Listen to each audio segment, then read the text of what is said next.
آپ کی جو کامیابی ہے سپریم کورٹ بار کے الیکشن میں، کیا یہ کہنا درست ہوگا کہ جو حکومتی بیانیہ ہے وہ جیت گیا ہے؟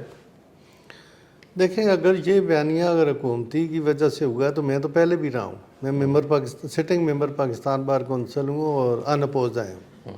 اور میں اسلام آباد بار کونسل رہا ہوں، جی، ہائی کورٹ پریزیڈنٹ رہا ہوں. اور جب پاکستان بار اور اسلام آباد بار کونسل میں رہا ہوں تو پورے پاکستان میں میں نے میٹنگز ہوتی تھی، وزٹ ہوتے تھے، اور ہم نے وکیلوں کے لیے کام کیا ہوا ہے.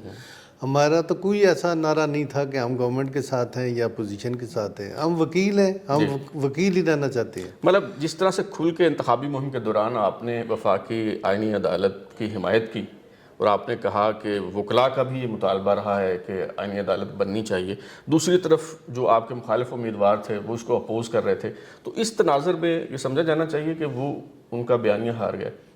بیانیہ تو اس لیے آ رہا ہے، انہوں نے ایک ہی بیانیہ دے کے الیکشن ون کرنے کی کوشش کی تھی. لیکن جو سپریم کورٹ کے وکیل ہیں ان کی اپنی سوچ ہوتی ہے، وہ سینئر وکیل ہوتے ہیں اور وہ دیکھتے ہیں کہ یہ جو بیانیہ ہے یہ آگے چل سکے گا کہ نہیں چل سکے گا، اس پہ کوئی اس چیز کا فائدہ بھی ہے کہ نہیں ہے. لیکن اگر دیکھا جائے تو یہ پولیٹیکل پارٹیز نے جو چارٹر آف ڈیموکریسی ہوا تھا 2006 میں، اس میں ساری پارٹیوں نے ایگری کیا تھا کہ کنسٹیٹیوشنل کورٹ جو ہے وہ انڈیپینڈنٹ ہونی چاہیے، فیڈرل ہونی چاہیے. تو سبسیکوئنٹلی حالات ایسے تھے کہ وہ نہیں بن سکی. اب انہوں نے اگر بنا دیا تو مجھے اس میں خامی بتا دے. کیا وہ ججز نہیں ہوں گے جو کنسٹیٹیوشنل کورٹ میں ہوں گے؟ کیا وہ کہ انڈیپینڈنٹ کورٹ ہوگی تو عوام کو فائدہ نہیں ہوگا کہ سپریم کورٹ میں جو پینڈنگ کیسز ہیں، سول، کرمنل، کارپوریٹ اور جتنے بھی کیسز ہیں فیملی، تو وہ ان کی پینڈنسی ختم ہوگی اور ججز رش لگی ہوتی ہے ڈیلی کی. تو 11 بجے کے بعد کورٹ ایڈجرن ہو جاتی ہے.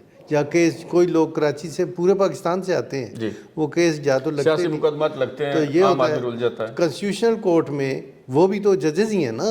کنسٹیٹیوشنل کورٹ بن گئی ہے، وہ پبلک کی فیسیلیٹیشن کے لیے بنی ہے، اس لیے کہ سپریم کورٹ اپنے کام کرے گی اور کنسٹیٹیوشنل کورٹ اپنے کام کرے گی. کنسٹیٹیوشنل کورٹ میں بھی تقریباً 3000 سے زائد کیسز ہیں.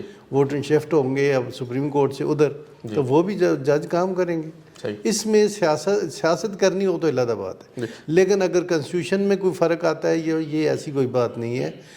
فیڈریشریت کورٹ بنی تھی تو انہوں نے کوئی اعتراض کیا تھا؟ اسے بھی نہیں بننا چاہیے تھا نا. کنسٹیٹیوشنل کورٹ تھی تو وہ بنی ہے، وہ اپنا کام کر رہی ہے. یہ کورٹ اپنا کام کرے گی، سپریم کورٹ اپنے کام کرے گی. اگر ہم سیاست کریں ان چیزوں پہ تو وہ ایک علیحدہ بات. جیسے آپ نے ذکر کیا زیر التوا مقدمات کا، تو اس سے پہلے آئینی بینچ بنائے گئے تھے، تقریباً 1 سال ہو گیا، لیکن جو زیر التوا مقدمات ہیں سپریم کورٹ میں، اس پینڈنسی میں کوئی واضح کوئی فرق نہیں آیا. 59,000 مقدمات زیر التوا تھے 1 سال پہلے، اور ابھی بھی کوئی 56-57,000 مقدمات زیر التوا ہے. ٹھیک ہے، وہ اب چونکہ یہ اب کورٹ بن گئی ہے تو باقی جو سپریم کورٹ میں نئے ججز بھی آئیں گے، چونکہ یہاں سے بھی ججز گئے ہیں کنسٹیٹیوشنل کورٹ میں، تو ان کے جانے کی وجہ سے اس سپریم کورٹ میں وہ جو کمی ہے وہ ظاہر ہے ایلیویٹ ہو جائیں گے، ہائی کورٹ سے آ جائیں گے جو سینئر لوگ ہیں. تو آئے گی تو میرا خیال ہے انشاءاللہ اب لگنے بھی شروع ہو گئے ہیں. اب آپ کیس فائل کریں تو ہفتے یا 15 دن میں لگ جاتا ہے، پہلے 2 سال نہیں لگتا تھا.